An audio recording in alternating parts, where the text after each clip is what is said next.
Welcome back to Cool Borders 2001. I'm Insetic. On this video I have Zariscuth. Hello there. And a brand new boy on the 47 crew. Say hello to Memory Card Gaming. Hello. Yeah. So I found his channel actually through the hashtags on YouTube. Hashtag Cool Borders, checking what other people were doing with the series. And you can go over to his channel and you can see some great playthroughs of Cool Borders 1 and 2. And I believe you will be doing 3 and 4 soon, where you have basically cut it down to just one run per level, getting the highest scores, no frills, no anything else. Is that, yeah. Yeah. I did it with Jin, which is probably harder than it needed to be. Yeah, but just very skilled, very competent, very enjoyable to watch. So go check him out. And so in this video, we're on the last downhill event, the Zipwire Trail. So we will have a gate race, and then we will have, one of those checkpoint races where you have to find the sequences. Since both of these people, well, Memory Card, you said you played Cool Borders 2001 for a bit, but did you get to, like a downhill race? Did you see this kind of layout style? Yeah, I definitely did some of the gate tracks and stuff, and I kind of like it, to be honest, because it reminded me of 3 Extreme. Yes. And another thing is because I didn't really play too much of Cool Borders 2001 all throughout the years. I was much more into Cool Borders 2. And one of my main problems with Cool Borders 3 and onward is that they felt a little slow. One of the things I really like about this game is that it kind of felt like it brought the speed back. Okay. Yeah, I don't have a lot of experience with the PlayStation 1 games. Like I've said, I checked them out, I've played them a bit, they always felt competently average. And when I'm looking for games that are either going to be really enjoyable to play through or to show off, or games that nobody has heard of, especially Cool Borders, if I find that really kind of boring, then that's going to sit by the wayside. But again, the audience has seen in the previous videos of Cool Borders 2001 for the PlayStation 2 that they amp up kind of the extremeness a bit. I mean, they just have so much more to work with for the PS2. I mean, I played the PS1 version of Cool Borders 2001, and it was so much more like the other games. And here you see these expansive levels where you've got to race through all these tree packs, and you're racing directly against other people and punching them out of the way. I do like this environment. That's Yeah. definitely, like, it looks nice. Yeah. It looks nice. We're snowboarding on the left side, which Yell is European, so he's used to snowboarding on the left side of the mountain. Oh yeah, that's how that works. The people snowboarding up the mountain are on his right. I know it's kind of odd to us Americans, but trust us on That's this. how directions work. Yeah. Also continents. Oh, sick UFO right at the end. Busting a special trick. Got to be the most extreme boy. I didn't even know that they brought in special tricks for this. I was just looking through the the manual last night. I'm like, they actually brought special tricks into it. That's interesting.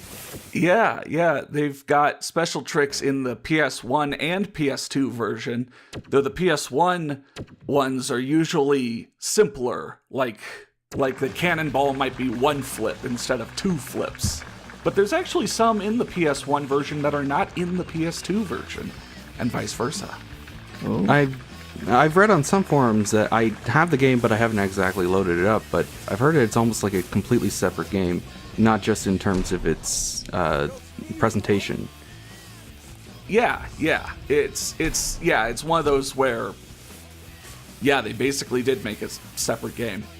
And so note that the sequences on Zipwire Trail are a lot longer, but that they now can direct you down them with those kind of blinking white lights, which, I mean, I still agree with Blink Tester in that it's white, on top of the snow.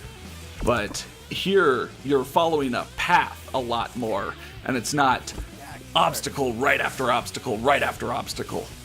But that again means that it's kind of cementing in your head that you won't complete all the sequences in one run. You will have to do multiple runs to find multiple sequences. Yeah, it's really encouraged in terms of how open this mountain area is, and you can even see it off in the distance when you're going down. You see all of the multicolored torches, and And you just kind of see them off to like the left or right of the corner of your eye, and you're like, oh, I got to get over there at some point and see if that leads to something sick. Yeah, like I had to skip a sequence to continue on doing the one I was on.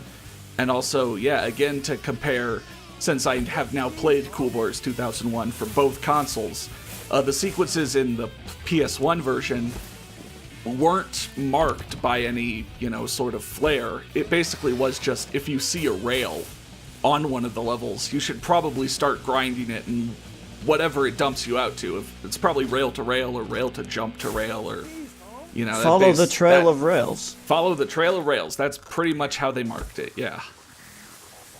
But, Exploration, by the way, in my extreme sports game. Yeah, you gotta explore it, but you gotta learn the mountain like the back of your hand. Or at least back of like your thumb. 1 digit, maybe. I would imagine you needing a bit more real estate than just your thumb for an entire mountain, fine. but who knows? Back of your thumb and like your pointer finger. Yeah, there you go. That's Are you gonna proper. nickel and dime me on my expressions over here? Yeah. All right. What else do you want me here for? You're right. You got to get it right. Yeah. All right. So we found like 3-4 sequences, but it wants us to find 6. So now we're gonna take a basically completely different path and find some more. Yeah, like the more I see this game and the more I play it, like it's unfortunate that I felt like the control and like kind of like the physics and the steering, it all felt really janky. But there's a lot here that this game just needed a little more time in the oven. Yeah, It could have been something really special. We talked about that this doesn't feel like it should be the last game in the series. This feels like it should be a great starting point, but unfortunately Cool Borders was a yearly series with somewhat diminishing results, it sounds like, from at least your opinion of 3 and 4. Yeah, they switched developers from Web Systems. They did the first 2 games, and then they switched over to Idle Minds and 989 Studios for 3, 4, 2001, both versions of them.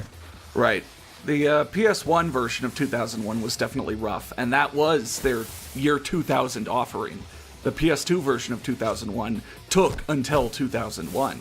So, do you think it was just fatigue from getting too many Cool Borders games in too short a time? What's also interesting is that the Japan exclusive Cool Borders Code Alien also came out in 2001. And I haven't loaded that up yet, but I'd like to see if that game actually ended up being a little bit better, because those were actually made by Web Systems again.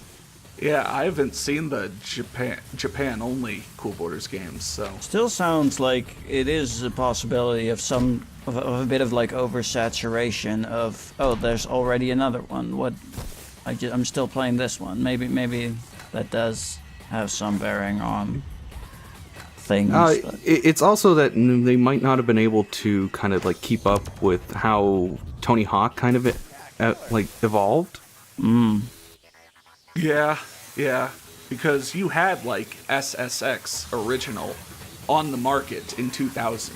So this game was getting direct comparisons to that, and also getting direct comparisons to like Sean Palmer, which was literally Tony Hawk on snowboards. I mean, it was by Activision 02.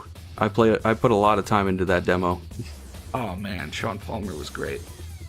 But alright, we snuck in kind of under the wire. We actually got close to the time limit on getting some of those sequences, but we found those. And so that means we have completed all the downhill events. We have completed all the board park events. We have completed every tricking event and every Cool Border Cross event. So now all that's left is that 5th option that's suddenly available to us. That's right, the Vans Triple Crown. Because this is the early 2000s. You remember that? Vans Triple Crown? Yeah. Like, you see these things like Midway Games or Gravity Games or the Vans Triple Crown, and you're like, wow, that's a time capsule right there. But yeah, join us next time as we complete those competitive events and assert our dominance in Cool Borders 2001.